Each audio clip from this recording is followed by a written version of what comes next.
Hey guys, thank you so much for joining us for On the Couch with Fouch. Today I have the great opportunity and the privilege to interview Mark Trammell. Hey man. Thank you so much for How you doing, taking the Matt? time tonight. I'm doing great.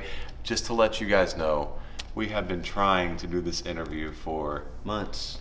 in QC last year, was that when the first time we tried to do it? Yeah. It just has not worked out till now. And I'm so happy we finally got around to it. That is The so schedule's amazing. worked out. That's amazing. But here we are. And he said he was really nervous. I'm like, actually. I've watched some of these. The finished product is what I see. So I've watched some of them, and I'm thinking, when you asked me, said, would you be willing to do it on the couch with Fouch? I thought, the only thing I can equate it to is being asked to be on the Johnny Carson show, which most people don't know anything about nowadays. But when I was a kid growing up, that was a pretty big deal, So when you asked me, I thought, I've got to answer questions like they used to have to answer on the Carson show, and people never did answer questions well. So let's see what they do. And then I see some of yours, and I'm thinking, well, if these numbskulls can answer questions, I can too. So I'm ready. Whatever all you right, want well, to do. hey, to get it started, a lot of the people wanted to know about your singing history. So just kind of in a nutshell, give them the rundown, because you've been at it a long time, and you've had a great career. If great time in gospel music. Yeah, so. I thank God for every day of it too. August will be 42 years. I started on August 17th of 1974 with the Senators Quartet out of Memphis, Tennessee, and I was there for a couple of years. Then I went to the Kingsmen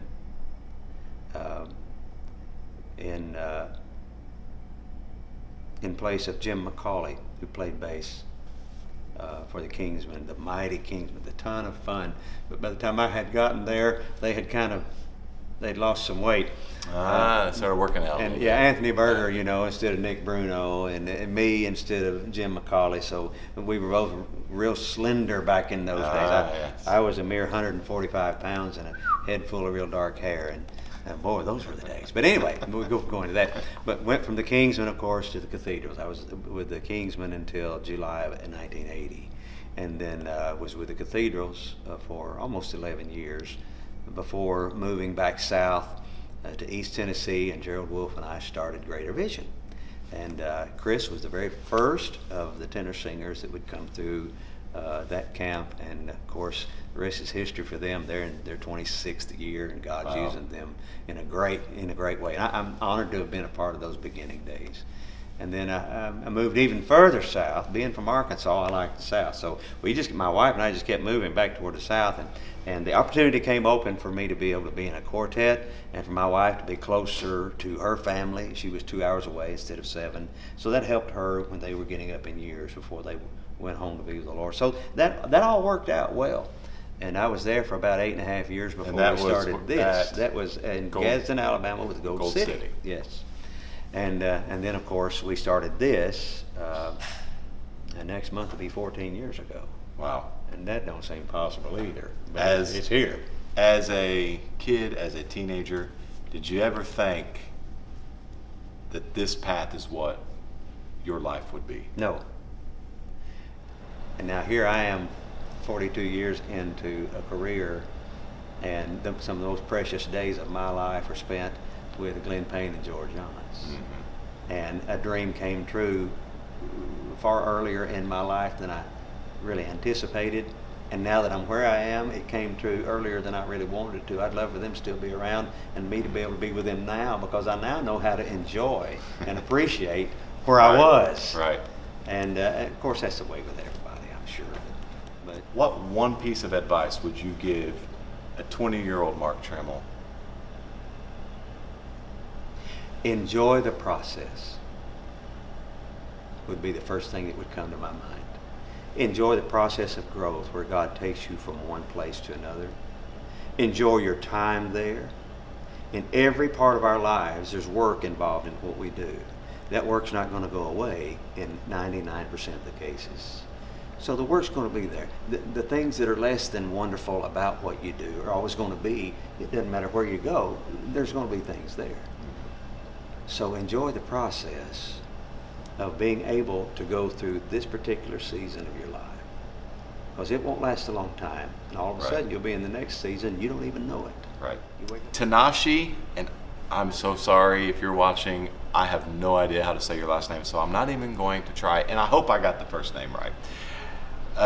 Your favorite moment with the Cathedrals and your favorite moment with Gold City. Now keep it, I know it can be a long, just Boy, keep it it can short take- for it them take a now. while. Yeah. Okay, my ones. favorite moment with the Cathedrals.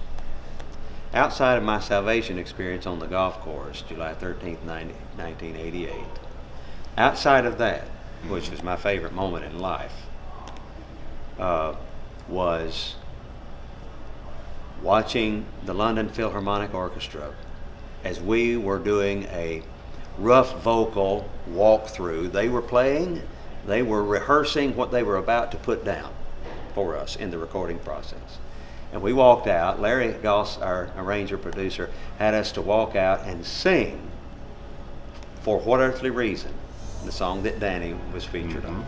We sang that song, and when we finished, the London Philharmonic Orchestra stood to their feet and applauded the rough vocal of what we had just done. Wow. After that, we sang God Himself the Lamb. That was the next song to rehearse, which is a song that you've not heard it since we recorded that project. We didn't sing it. We did not stage the song maybe half a dozen times. But that song touched the concertmaster, who was the first chair violinist, so much that while we're singing the chorus to the song, he's playing. And you can see the tears rolling down his face as he is moved with emotion, realizing God Himself was the Lamb for the sacrifice that changed the entire world when all of that took place, and it provided for us what we needed to have salvation and a home in heaven. Man, you're right. It could take a long time to do Yeah, this. yeah. But I'll shorten it down to the end of that particular story. That moved us so much that it was one of those things that stuck in my mind. From that moment till now, it's just as real as if it happened yesterday. Those things the world out there doesn't see. Right. But once in a while, God will allow you to see things that He knows the world's not going to see. It's just for you. Yeah. And He loves you so much that He wants you to have something to make you want to go on. And that your music is valuable and it changes lives. And that reminded me of that. Wow. That's a great one. I had not heard that. Boy, that's good stuff. Gold City. As I say, do you have one for Gold City? I have one for Gold Now, City. once again, make it a short one. Okay. Tim Riley is probably one of the funniest people I've ever met. Okay. He's also one of the most genuine people I've ever met. And Jay Perrick was with the Gold City Quartet while I was there. And Jay and Doug, Tim's son, and myself and Jonathan Wilburn would go play golf very often. Thursday, Friday morning, we'd get up and we'd hit the golf course when we would get to town. Tim would he'd already be up and have his at least one cup of coffee by the time we get up and go to the golf course, because he got up early. But every morning we get up and do that. And one morning we were up and moving and heading out the door. And Tim said, just looked at me and nodded, said, "Be careful today, son." I said, "Got you." I had no idea what that meant. We get to the golf course, and Jonathan Wilburn has a snake that he's planning to plant because he knows I'm horribly afraid of snakes. What he doesn't know is when we get to this particular golf course, there is going to be a real snake there that day. Crawling across the cart path on about hole number 7 or 8. And Doug Riley's not afraid of snakes. He can identify them, okay? And he's in heaven now, but he would bear out this story. We hit our tee shot on this particular hole, and it's a par 3. And 3 of the 4 of us are on the green. And Doug and Jay are in the cart in front of Jonathan and I, and they head down the trail going downhill, and Doug sees this real snake. And Jonathan has no idea. You know, he's thinking, well, maybe when he sees Doug pick the snake up, he's thinking, well, maybe he got that rubber snake out of my bag without me knowing. So he could pull his stunt on Mark. And the stunt turned on Jonathan. Oh. Because when they got parked, Doug has this king snake, big old 4-foot king snake, wrapped around his arm by the time they get down there and get parked. He just stops and gets it, picks it up. Jonathan and I don't see what happens until we round the corner and get to the bottom of the hill and park, get our clubs out, head toward the green, and here Doug turns around and he's got this, and he just takes it and rakes the snake across the ground, and it comes toward Jonathan and I. Jonathan thinking that it's the rubber snake. I don't think anything because I'm not in the joke. But the joke winds up being on Jonathan because it's real. And Jonathan doesn't like real snakes. Well, I see what's happening and I just back away. And Jonathan's looking at the ground. He keeps walking toward the flag so he can put out and hit. Well, the closer he gets, and all of a sudden here comes that snake, and all of a sudden it's right at his feet, just sliding toward him. And I can't tell you on camera what all he said as he was running back toward the golf cart, but the joke was on him, and I'll never forget that long as I live. Joke gone bag there. Yeah, gone good bag. for you, Jonathan. Hope you're watching, Jonathan, reliving that memory. Precious moments, yes. And lots of them, I'm sure. Yeah. This is a quick hitter. What's your favorite song? And that's from Sarah Medina. Sarah Medina, my favorite song of all time Yeah. is The Old Rugged Cross. That's a great one. Another quick one. Rob Brunk would like to know, what vocalist was the biggest influence on your sound? I can't say there's one. Neil Enlow with the Couriers, Glenn Payne, Jim Hamill, Squire Parsons. Those four primarily really helped me form who I needed to be, my identity. Right. Great singers, all of them great singers, but there's a little bit of all of them in what I do. Doyot, there's a little bit of Doyot in what I do. Doug Oldham, there's a little bit of Doug Oldham. So to say one, I can't say just one, because I really did glean a lot from those guys who were willing to invest in me. I would say the same thing personally. Like, if someone was to ask me that question, I'd be like, I don't know that there's any one guy that I just was like, man, I want to be exactly like that guy. But like, Ryan Biederman wants to know, who's your favorite presidential candidate Of current days? Yeah, that's my favorite presidential candidate did not run. Okay, there you go. Doug Nye wants to know who your favorite daughter-in-law is. My favorite daughter-in-law is Jessica Leon Trammell. And she happens to be my only daughter-in-law. And Doug Nye knows that. You know that. Shame on Doug. But yes, she is my favorite daughter-in-law. And I want to end the interview with this one. Pat Gadberry wants to know, or wants you to tell about the moment you passed out on stage. Oh my. With the Cathedrals. Yeah, that was... and that's what we're going to close with. That's one... It's okay to laugh at this, by the way, because it was funny. I had an abdominal infection, didn't know I was sick. Our bus was broke down. The Cathedral bus was broke down, so we were in George's station wagon and Glenn's old beat-up Lincoln Town Car. And I was in the back of the Lincoln, sick. I mean sick. Going over, didn't know I was sick. And we were in Ephrata, Pennsylvania at the high school auditorium. And it was snowing and cold, and we had to leave from Akron, Ohio, and drive all the way over there for a Saturday night. And then it's on Sunday afternoon we were going to be in Buffalo, New York, and then come back home for Christmas vacation. And we get to Pennsylvania.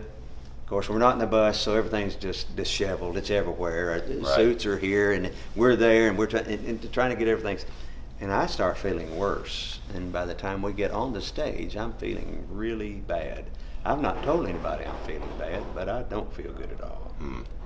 And George, right before intermission, George decides he wants to do the a cappella version of Wonderful Grace of Jesus that we did for many years. So we get started singing, and Roger gives us a key, we get started singing the first part of Wonderful Grace of Jesus, we get to the chorus, and I'm holding on to the microphone stand, which I never did. But it kind of clued Danny in that, what's wrong with you? And I just reached to get his arm and pulled it around me. And he'd look at me, he'd sing, and he kept on singing his part, but kind of cutting his eyes at me at the same time. And I feel like somebody's unplugged me, and all of me just going down on the floor. And sure enough, when we get to the key change in the song, da da da da da, and when we to finish the song, I don't remember any of that. When we get to the key change, I take a deep breath and I pass out, slick as a whistle. Did you go forward or backwards? I went down. The video we could tell you, and I can't find the video. I just know that I went down. And when I went, I was out like a light. When I went down and out, it was done. And what I do remember is waking up, and George and Glenn were both trying to get in the microphone and pray over me. And there was a paramedic and a nurse in the audience that had come to the stage, and they were checking my vitals. I didn't know what was going on. All I do remember is that Roger and George picked me up like a sack of potatoes, arms under my back of my knees and back of my arms. They picked me up like a sack of potatoes. Before they picked me up, all the people could see is the soles of my shoes.